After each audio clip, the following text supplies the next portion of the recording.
Making a difference in the world usually involves periods of loneliness, when you have to stay away from the noise the world brings, and then, when your ambitions start to keep you distant from your friends and they become agents of discouragement.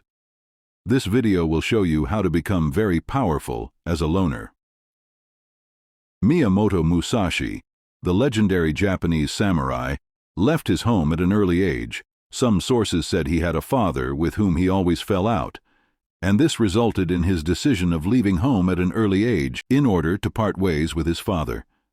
He started training himself on martial arts, and at the age of 13, he fought his first duel and won.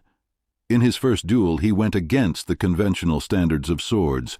He fought using sticks as weapon and still emerged victorious. He went ahead to fight more than 60 duels in his career as a martial artist, all out of which he came victorious.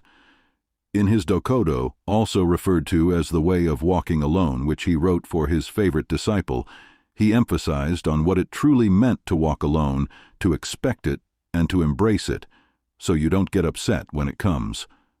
Many people ended up not living the life of their dreams because they are afraid to stand alone when the world is against them. They often fail to understand that people will not always see what you see, and they may call you mediocre for following your dreams and ignoring the norms.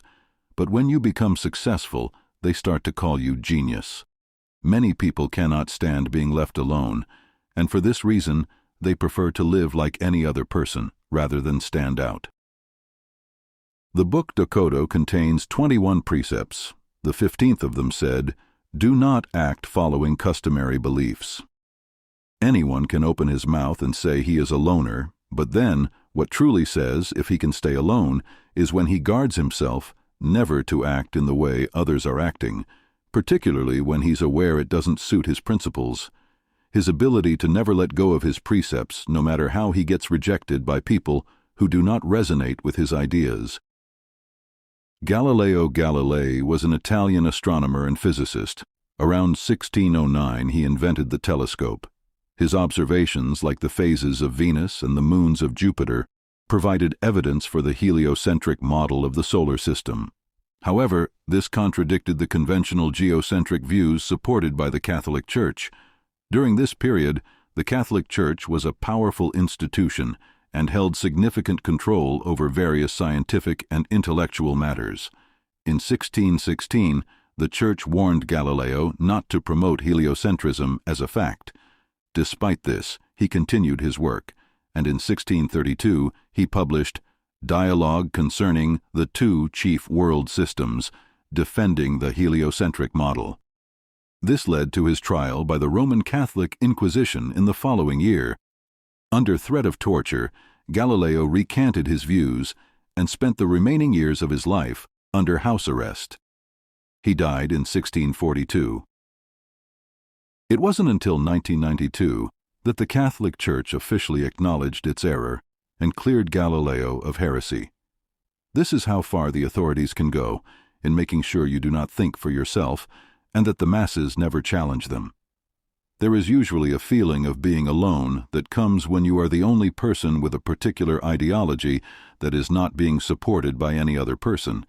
This, as well, is the reason people don't end up achieving their potentials to the fullest. They are afraid of that loneliness, which comes with standing for what you believe in. Isaac Newton also did the same thing like Galileo Galilei, by putting down works that heavily oppose the conventional teachings, but he refused to publish them, and most of them became public after his death. All of these are because the society does not like it when you try to stand out. Miyamoto Musashi himself grew up in an era where most samurais had only mastered fighting with a single sword held by their two hands. Musashi thought outside the box. He invented the method of fighting with two swords that are longer than that which was used by his contemporaries. As it was new to him, he practiced for most of the times with sticks and wooden swords earlier in his career, till he became perfect and gained the reputation of the ultimate slayer. His new approach gave him a great deal of advantage.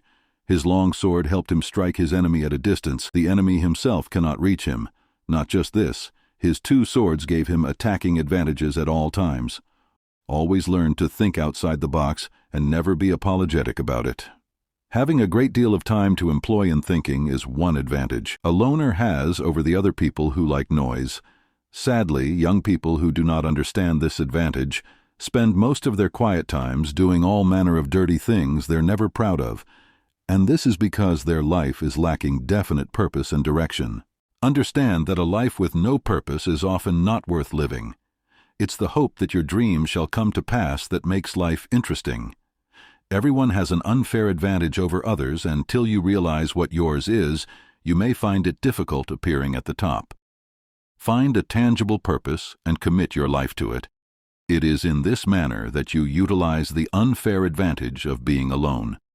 You may decide to be bold enough to question and oppose the status quo, and never caring about whose ego you are marching, just like Galileo, if you have conquered the fear of pains and death. You may still wish to do it like Sir Isaac Newton, who decided to put everything under cover and extend his life to the completion of his purpose before having them made public.